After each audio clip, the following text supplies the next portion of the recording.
Assalamualaikum warahmatullahi wabarakatuh. Kembali lagi bersama saya Dita di channel saya Pasukan Ngarit Sapi.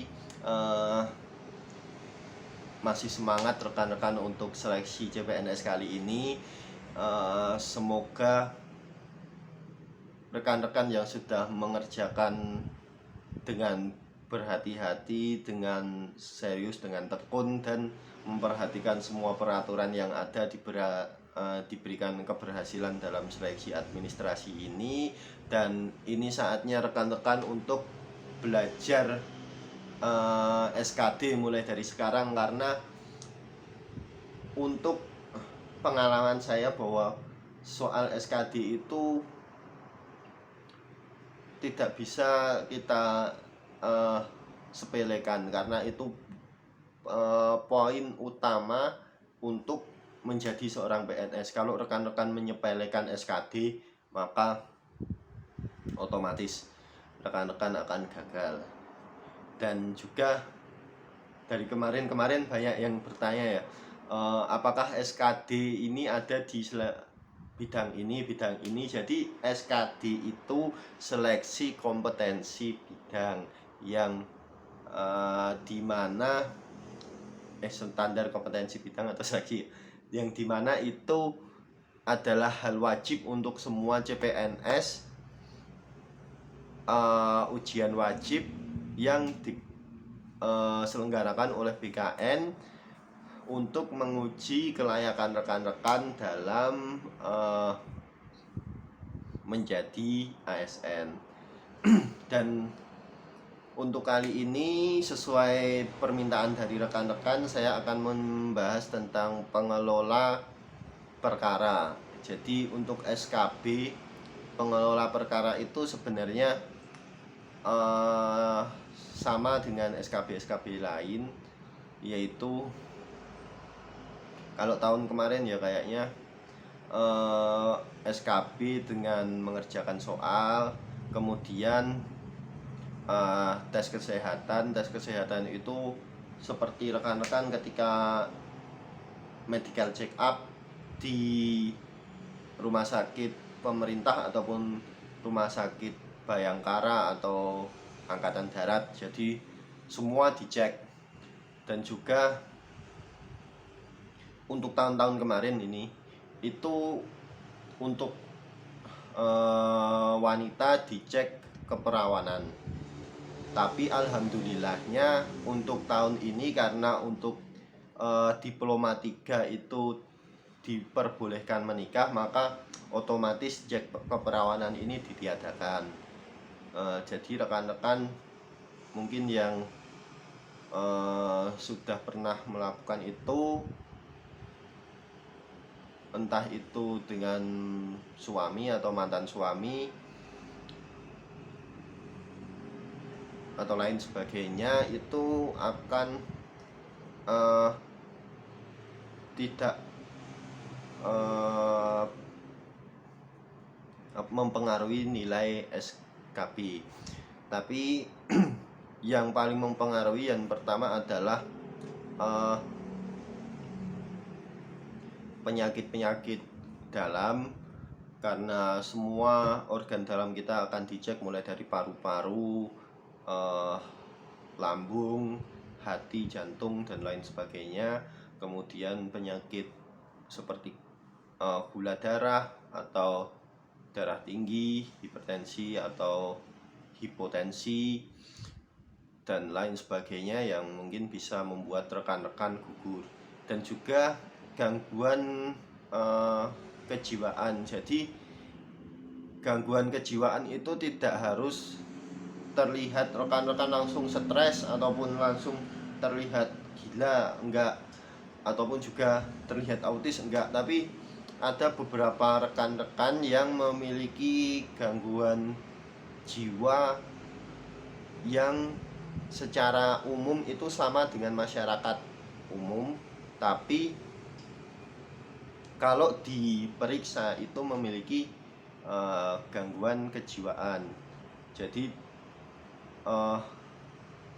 dan gangguan kejiwaan di seleksi SKB untuk kejaksaan terutama dan terkhusus untuk pengelola perkara ini sangat menentukan keberhasilan, karena kebanyakan yang memiliki itu sedikit saja akan gugur. Contoh gangguan jiwa seperti eksibisionis atau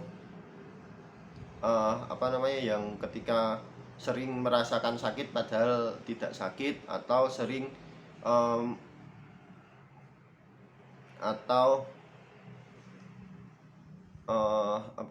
kalau suka pembunuhan dan lain sebagainya, itu otomatis nanti akan gugur di seleksi SKB kesehatan. Dan untuk rekan-rekan yang mengikuti seleksi pengelola perkara ini, seleksi SKB pengelola perkara ini, bagi yang mungkin memiliki penyakit kulit, kalau bisa sebelum tes kesehatan disembuhkan dulu, kecuali kalau tanda lahir ataupun juga tompel, tai lalat dan lain sebagainya, itu nggak masalah sebenarnya. Tapi kalau mungkin iritasi atau penyakit jamur atau lain sebagainya, harap untuk ditangani terlebih dahulu. Kemudian penyakit seperti amandel, karena THT kita akan dicek. Jadi telinga mungkin ada gangguan pendengaran atau ada masalah di telinga, atau kotor, sangat kotor. Kalau kotor mungkin masih di kompensasi. Gangguan hidung seperti polip atau radang tenggorokan atau amandel atau lain sebagainya, harap untuk ditangani sebelum tes kesehatan SKB. Kemudian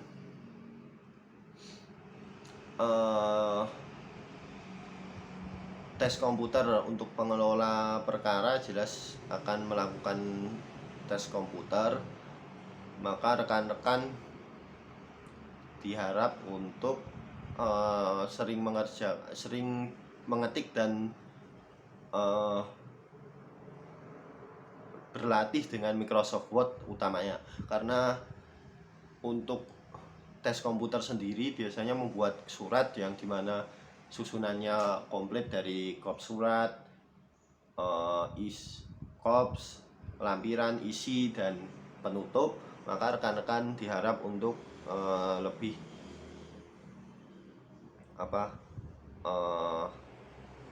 serius dan juga lebih sering untuk berlatih komputer. Kemudian untuk seleksi wawancara, di mana nanti di akhir pasti ada seleksi wawancara ini, rekan-rekan diharapkan untuk berlatih bahasa Inggris. Bagi rekan-rekan kan wajib itu memiliki TOEFL, maka usahakan untuk bisa berbicara dalam bahasa Inggris, walaupun hanya perkataan ringan. Nanti kalau penguji sudah membahas tentang hal yang berat-berat, maka rekan-rekan bisa menjawab saya belum paham gitu. Jadi rekan-rekan akan memiliki nilai lebih dalam hal wawancara.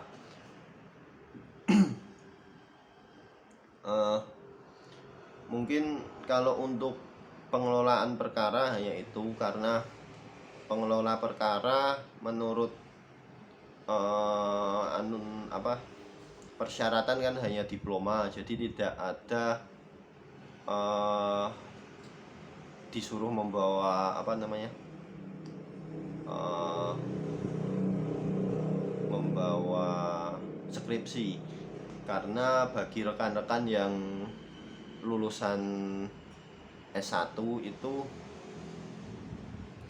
harus membawa skripsi, buku skripsi rekan-rekan, dan nanti akan ditanya tentang skripsi rekan-rekan oleh tim penguji.